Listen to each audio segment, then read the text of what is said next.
2008च्या मालेगाव बॉम्बस्फोट प्रकरणातील आरोपींच्या निर्दोष सुटकेला आव्हान देणाऱ्या अपीलकर्त्याला मंगळवारी उच्च न्यायालयानं चांगलेच धारेवर धरलं। बॉम्बस्फोटाच्या खटल्यातील आरोपींच्या निर्दोष सुटकेविरुद्ध अपील दाखल करणं सगळ्यांसाठी खुले दरवाजे नाहीयेत अशा शब्दात न्यायालयानं अपीलकर्त्यांना सुनावले। तसंच खटल्यामध्ये पीडितांच्या कुटुंबातील सदस्यांचा साक्षीदार म्हणून जबाब नोंदवला गेलाय का याचा तपशील सादर करण्याचे निर्देश अपीलकर्त्याला देत याचिकेची सुनावणी ही आज होणार असल्याचं सांगितलंय।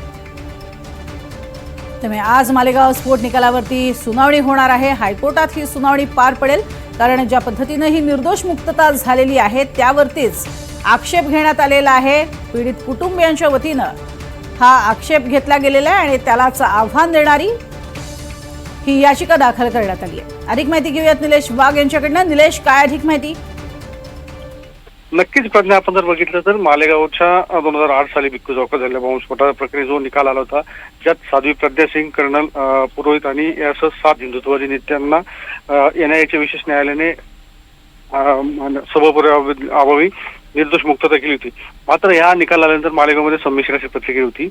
पीडितांचे पीडित जे होते त्यांच्या नातलगांमध्ये एक प्रतिक्रिया होती आणि एक नाराजी होती। सरकारच्या वतीने अपील दाखल करावं अशी मागणी देखील या निकालाच्या नंतर करण्यात आली होती। मात्र ते अपील दाखल न झाल्यामुळे आता पीडितांच्या वतीने हे अपील जे ते आता मुंबई उच्च न्यायालयात दाखल करण्यात आलंय आणि त्याच्यावर आता निकाल येतो। नेमका काय सुनावणी होते याकडे आता संपूर्ण मालेगावकरांचं लक्ष लागलंय। नक्कीच, धन्यवाद या संपूर्ण माहितीसाठी निलेश।